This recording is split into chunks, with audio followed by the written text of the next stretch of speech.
Okay guys, how we doing? I don't normally do all these gun videos, just bored and a recent hobby and purchases. So I decided to do them and put a link online in case anybody else was interested in this stuff. We will be traveling again soon, hopefully, and get some more road trip videos up soon.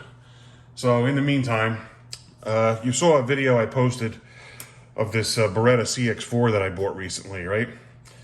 Well, it came with the red dot sight, which is also a green dot. You have a choice, red or green, built into it. I'm satisfied with that. That was pretty good. It came with a laser. I believe, just judging by the looks of it and what I've seen online, Easy something or other is the manufacturer. It looks more like a pistol laser to go on the bottom of a rail for a pistol. I tried it on my Glock, but it wouldn't fit. This rail is too long. So anyway, it was mounted here, okay?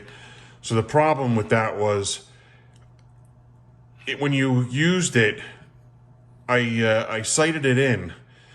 The screws had to be so far out to accommodate, to bring it over, to be on target, that they were so loose that it was constantly moving. It was changing all the time.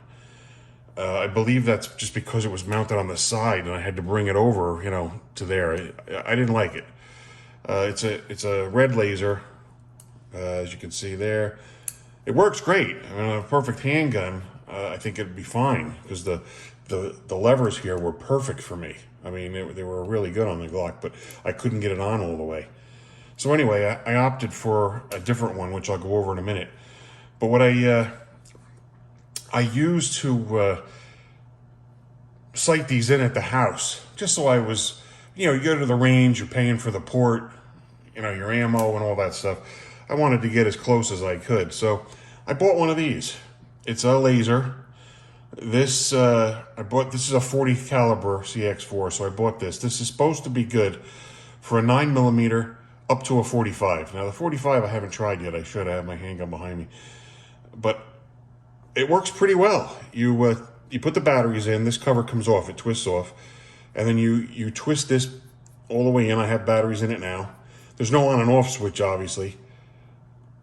But when you twist it together, the light will come on. At least it did, unless I, there we go. You'll see the red laser. And you just load this in as you would a regular round. I wouldn't rack it in or put it in a magazine or rack it in. Just slide it into the barrel, release the chamber on it, or the slide on it very slowly.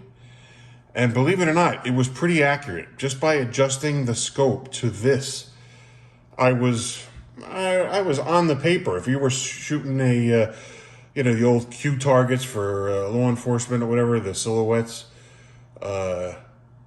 it was right on there. I was pretty darn close, and I made some final adjustments on the sight itself, the laser on the gun.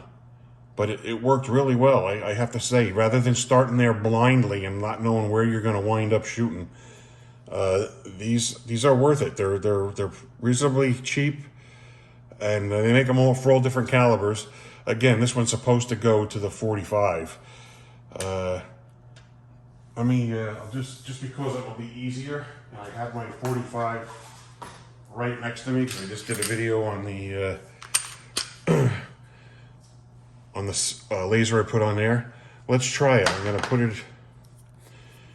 put it in the 45. See how sloppy it is. I don't know. To me, I think it would be really sloppy, but yeah, really sloppy is right. They're lying completely. I mean, look. There's no way this would do up to a 45. Look at that. Everything goes through. So, that being said, that would never work. But they have them for all calibers. This one said 9mm to 45. Obviously, 45 is no go. But they're well worth it. I'll put a link in the description for this one that I got.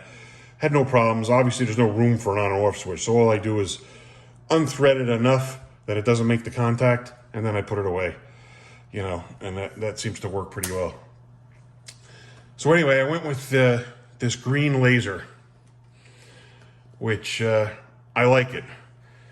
This one you have to use these tiny little Allen keys, and on a rifle particular, it's out at maybe arm's length or a little bit less, and you're trying to use this tiny little Allen key. You're at the range. You're trying to find this little hole, put the Allen key in, and it was just awkward. It was really awkward. There's the other little hole there for windage.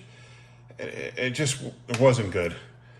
And the likelihood I'm going to use this a lot, let's face it, none of us do. This is all a toy and a gadget. I'm retired, so it's not like anybody's using this for anything. But I wanted something easily adjustable, so I bought one with knobs on it. And it's terrific. It really is. It's, I'll try to show you here. Like the on-off button is right here. Click, boom. There's your green laser right there. It's very bright. I sighted this in using the other, the little bullet laser, and I had no problems. That got me very close. The bullet laser got me very, very close. And then I just did the fine tuning with the other. I can try to show you on this one. Let's see if we can get this open. These guns are all unloaded and safe. There's no worries about that. So what you do is you'll take this out. Let me turn on the laser again. I'll see if I can get this in for you.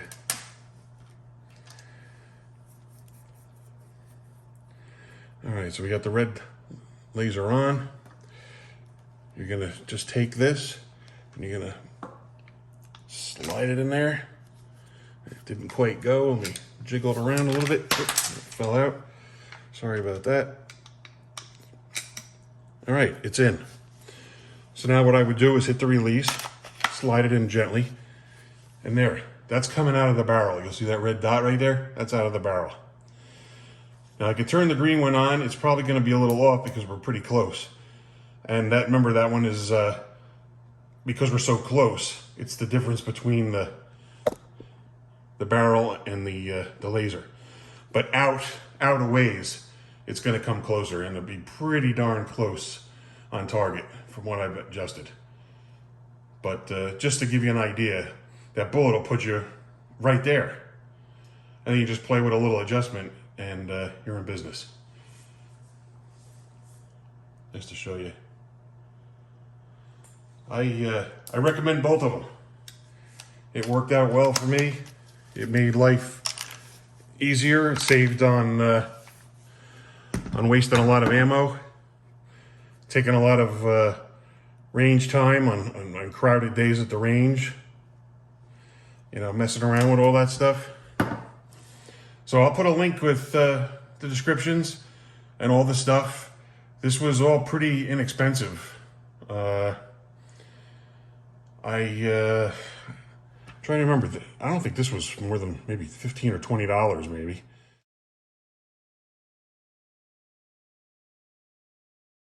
And the laser light on here, I wish I remembered offhand.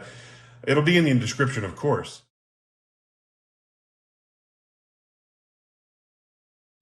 And I'll try to throw it into the video. But it's not expensive stuff because I wasn't looking to break the bank. And so far it's good. I have shot the Cx4 with it, and that's fine. No problems, no complaints. So yeah, good stuff. And reasonably priced, I think. So if you have any questions, leave them in the comments. Please like, share, and subscribe if you get a chance. And like I said, we hope to get another road trip video going on for a couple of weeks. Probably in the month of July. I'm hoping to get out of here and probably do something in the more of a northwesterly direction. And we'll post whatever strange and interesting stuff I see along the way that I have noted down in my list of things I want to check out. Thanks for watching, and have a good day.